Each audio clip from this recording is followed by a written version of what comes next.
Welcome to Death by PowerPoint Prevention. Thank you for being a champion, a warrior. Here is number one rule before we start looking at slide decks that I will share with you. Number one rule, never say, I will send you my presentation.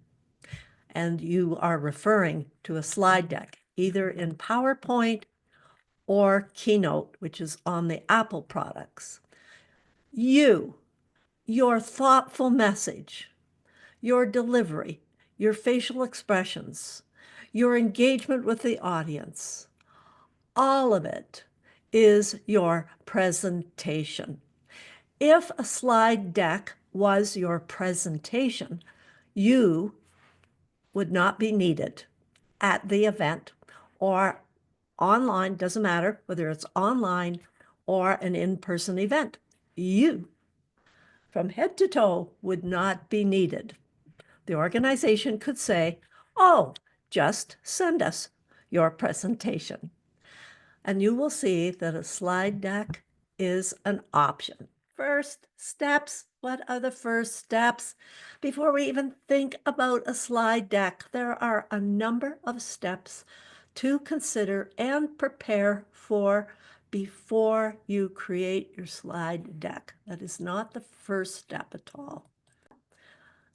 Nahi Nenji, he's an incredibly articulate speaker. Yeah, politician speaker. He's articulate, he's clear. I love his work. I've presented at a couple conferences with him. So step one is define your goals. What are your goals of this presentation? And I'm going to dig a little bit deeper into goals and have you consider, what do you want your audience to feel? Is it an uplifting, feeling happy? Is it more wanting some action? Do you want people feeling angry about the homeless or angry about pollution, which will motivate them to take action? Do you want them feeling inspired? So think about, first of all, what do you want your audience to feel when you are finished or during your presentation? What is it you want them to know and remember? Astonishingly, here is a fact. You will be lucky if they remember one soundbite, if they remember one image. You will be very fortunate if they even remember your name. So what is it that if they were to remember one piece of taking action or one piece of information that you would want them to take away with, what would it be? And guess what? My number one piece of information I want you to know and remember is, and notice I'm repeating it, your presentation is not your slide deck. Your presentation is everything you do from the time you are asked or decide to make a presentation until it is delivered. Okay? That's what I want you to remember as my audience right now. And what is your call to action? What is it that you want your audience to do when you are finished? Do you want them to vote differently? Do you want them to listen differently? Do you want them to problem solve differently? What is the one action item that you would like your audience to do at the end? And for me, it's to give considerable thought to all the elements of a presentation and to consider the slide deck as one. So see how I'm repeating myself. All right, here's another consideration. Is your presentation intended to entertain? I have had the honor to MC not only a wedding, a book launch, but also a funeral. So yeah, a celebration of life. And where does entertainment fit in all of those aspects. Very different at a wedding and a book launch and at a celebration of life. Is one of my goals to include some entertainment. I've also been asked to deliver at volunteer appreciation events, and that is definitely a place to include some entertainment. And entertainment comes from simply you having fun and inviting the audience to have fun during your presentation. That's all it means. So the question that your audience is asking, what's in it for us to listen? Why should we listen? And what are we going to get out of this? What is the benefit? And if you've given consideration to what do you want them to feel, what do you want them to know and think, and what do you want them to do, then you're going to hit the mark here for your audience. This does require, however, some research. This is all in preparation of your presentation, is some research. Who is the audience? What is their problem? What are they expecting from me? What is the marketing delivering? What is the promise of this presentation? A couple of weeks ago, I delivered a presentation at the Calgary Real Estate Board for families and older people who are considering downsizing. And they were coming to learn about whether they were ready to sell their homes and downsize into a condo or a senior's residence. And my goal was to have people think differently about downsizing. So one of my main points was, rather than downsize, right size. So downsize, right size. Then you want to consider your title. And your title typically will have the purpose, the goal, and the outcome in the title. Also, your title is really effective if it addresses the problem and the solution. But we've got a problem in the title and a solution. Let me give you a couple examples. Death by PowerPoint prevention. Do you see the problem? And do you see the solution or hear it? Frantic free. Pressure proofing. Lightening the load of our nimble nurses. Return to center. Simple strategies to navigate distress, depression, and disconnection. You have to be careful about too long of subtitles, but that can often help clarify in the presentation descriptions. Okay, so think about titles that will capture people's not only imagination, but understanding of what the promise is of the presentation. Step 2 is you collect and structure content. And that content can be quotations, research, statistics, stories, fables, poems, if you can sing a song. All right, and that this step, you've collected all your content, then providing a session guide. If you are wanting to be paid eventually or already are being paid for speaking, it is really, really useful to have people have something tangible that has your contact information in it, include a bio that describes your credibility, your experience in whatever topic you're speaking on. And it really doesn't matter the format. You can see I've done all the way from like a bookmark that's in cardstock to a little folding pamphlet for the Shemaza family. What would we call that? It was a lovely event up in Three Hills. Playful interaction that builds resiliency, or you can use, just the usual 8.5 by 11 paper and have that format. Okay, so the session guide handout is a document, and a document you can also put in all kinds of information that maybe people wouldn't retain, resources that maybe they wouldn't retain that you can provide in a handout, otherwise known as a guide. Now, the presentation, when you collect all the content you have, you want to organize it. And you can start to organize it in the session guide. You want an opening, you want the body, the middle, and you want the close. Structure is very, very important for presentations. One of the reasons that a lot of speakers get dependent on a slide deck is that it provides some kind of structure from the beginning to the end. So that presentation that I did for 20 minutes at the Calgary Real Estate Board, I chose not to use a slide deck. At my age and stage, I do have a challenge with any new presentation, remembering the points. So I arranged for 5 different props, and each prop supported a point, and it helped my memory. And I memorize always my first couple of lines. What am I going to say to open? And I want my opening to be of impact.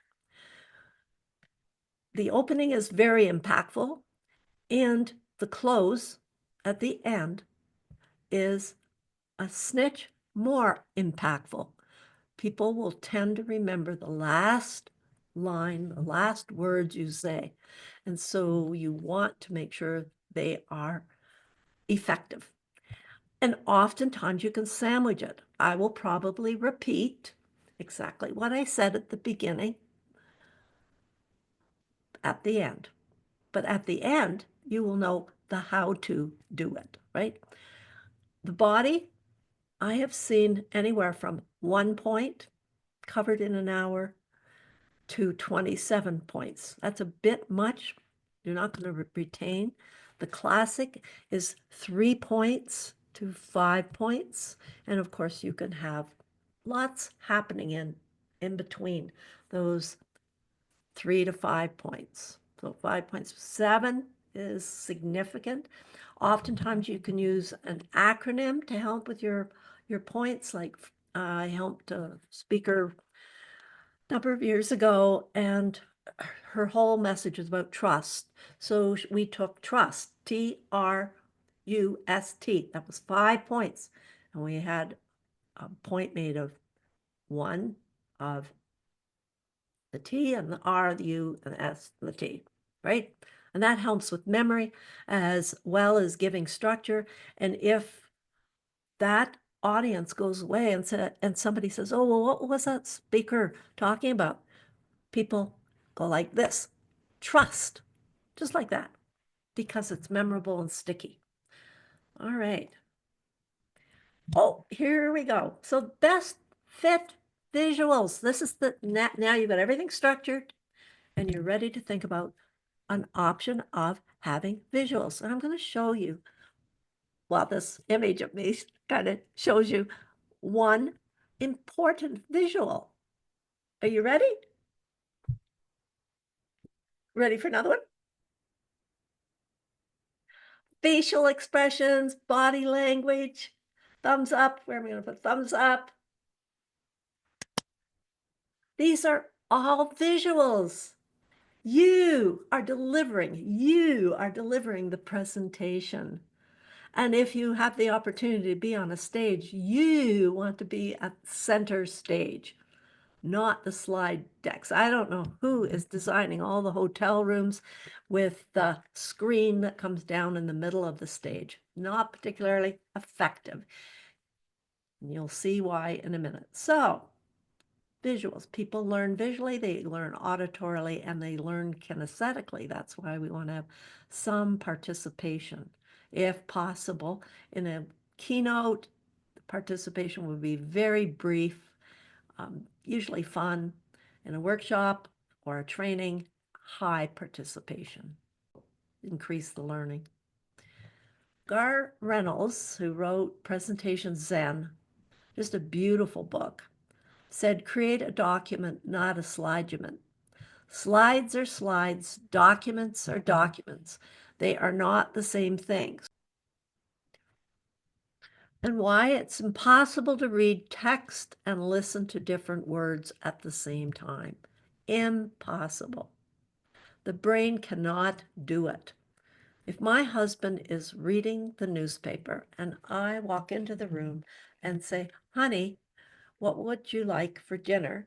He puts the newspaper down, looks over it, and said, will you repeat that? He doesn't even hear my question. And he has to formulate the answer. We have to be really careful how much we ask our audiences to read while they're listening. Please notice that I read this text with you. Okay?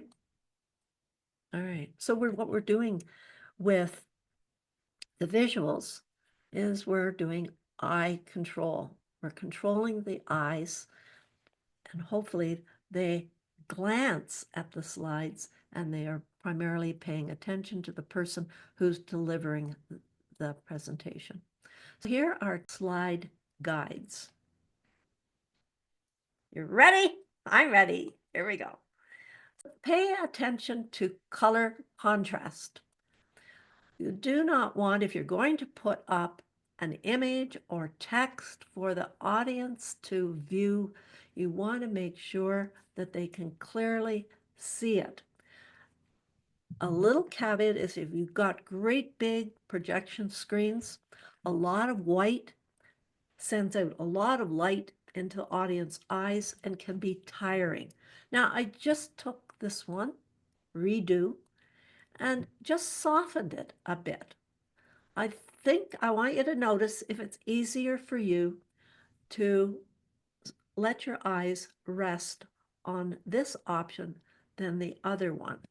There may be times that you might choose, for whatever reason, to use a white background, but you always want to make it sure that if it's a light background, that your font, your text is got contrast, has got the dark font or dark images, and reverse. If you use black at the back of yours and you're using reverse font. Just take a look at this. This is all about optimism. Look at all those fancy kinds of transitions that you could do on the PowerPoint. And let's do a redo. Were you able to read that? Were you able to digest it? I don't think so. Oh, here's one of my favorite things to do when we're talking about optimism. And I want you to write in the chat box what you read here. And if I was with a live audience, I would have the audience yell out the 3 or 4 words that they read on the screen. This would be all I would have on the screen. So you write in the chat box, please. Opportunity is now here. Opportunity is now here. Opportunity is nowhere. Opportunity is nowhere. So my point is we all have a different lens. Some of us have a perspective of optimism through our lens of what we're looking at life, our belief system. Look at how I'm using a prop. Got it? See this visual? Whoop, my hair. So, very good. So, makes the whole point interactive and fun. Here's another slide that came from somewhere. Okay, all right. Whoa, fancy transition there. Well, these are all possible in PowerPoint, but what's the point? Let's do redo with the point. This is what sad looks like. Sad is a natural feeling. Sad is a message from the body that I don't have what I want. That's what sad is. We all started knowing our emotions, our feelings. And then they got programmed out of us. And afraid. Afraid is the message I'm going to lose what I love and value. Oh my gosh, I'm going to lose it. I'm so afraid. I'm so scared. And happy? Happy is I got what I want. Yes, I'm happy what I want. Oh, the truth of a baby. By the way, images of any babies, animals, human beings, audiences kind of soften. Aw. Here's another one. Oh, what's this? Oh, some research. Okay, blah, blah, blah, percentages. Wait a minute. Okay. Redo. Woo! So I get the audiences and oh, okay, with this is a research project about youth and with mentors. What do you think that, well, that youth you could put in door number one, door number two, door number three? Your best guess of if you have a mentor, use of illegal drugs drops by what percentage? Answer is 3, 3, 2, 3, 3. Thank you. Thank for the report. I just duplicate the slide. I've done the slide, I duplicate it, and then I add the arrow.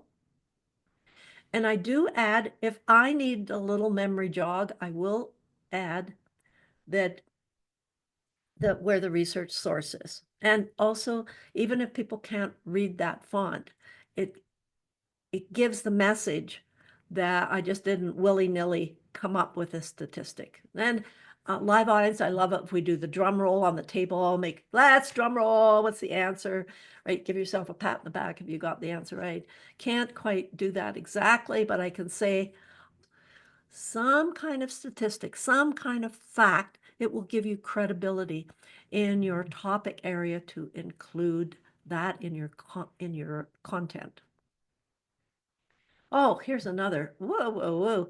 Those who build resiliency muscle. This is from a book. You can definitely use quotations. I read you the quotation from Gar Reynolds, but you want to keep them brief as possible. Let's see what we can do with this redo. This is about dropping out of high school. So we're going to do numbers again. So see, I've been using my doors again. These are made a simple on Canva, a little simple, 3 doors, put the number underneath it. And then this is just an image. And then I can put images on top. I can put numbers on top. Here's number 1 is little Patsy. That's me. I'm about 7 years old there. The second one is our daughter, Kelly, and she is 6. And this is exactly what she looked like the day we met her when she was 6 years old. She's adopted. And number 3 is my granddaughter, Danielle. And the question is, who dropped out of high school? Your guess. And you can do 1, you can do 2, you could do 1, 2, 3. All 3 of them dropped out of high school. Or you can do 1 did, or 2 did. Whatever works for you. So I'm just curious. Do your best guess. 2, 2, 2, 1, 1. Okay. All right, drum roll. And here we go. I did. And so did Kelly. And guess what? We both are living very meaningful lives. So this would support a point about going back to school or life is never over or lifetime learning. It doesn't really matter. For this presentation, I'm just showing you how you can make statistics and numbers and research and those kinds of sometimes boring facts of interest. Here's one more redo we're going to do. The situation is filled with clouds of doubt, worry, and trouble, yet a glimmer of hope exists like a little lit candle on a stormy night.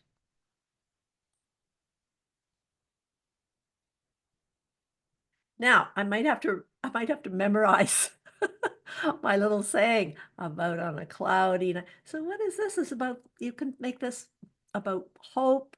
You can talk about, even in dark situations, are you prepared to be the light? You can use a poem. And a very simple image has an incredible impact. Where's the light in your life when troubles come your way?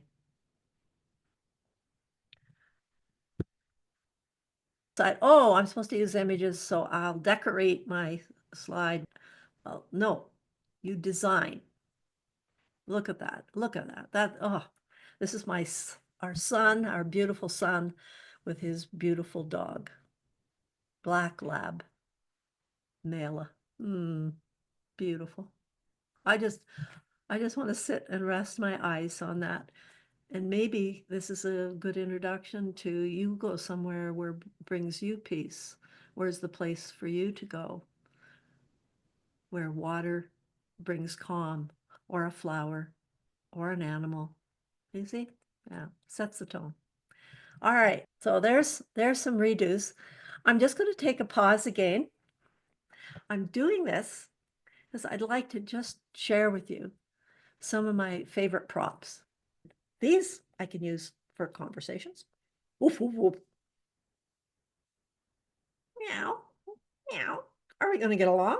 Maybe today. I use a rubber band often for my talks on resilience and stress, and stretching yourself too far. The analogies are really, really helpful. I'll use her. Her name's Darlin. As you know, you were born lovable and you still are. Doesn't matter how you look. Now and then I love doing my fairy godmother routine.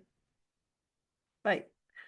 So there we go. Little play with props, which are great visuals. Let's go back to the slide deck. Okay, so Elizabeth Anderson's a friend of mine.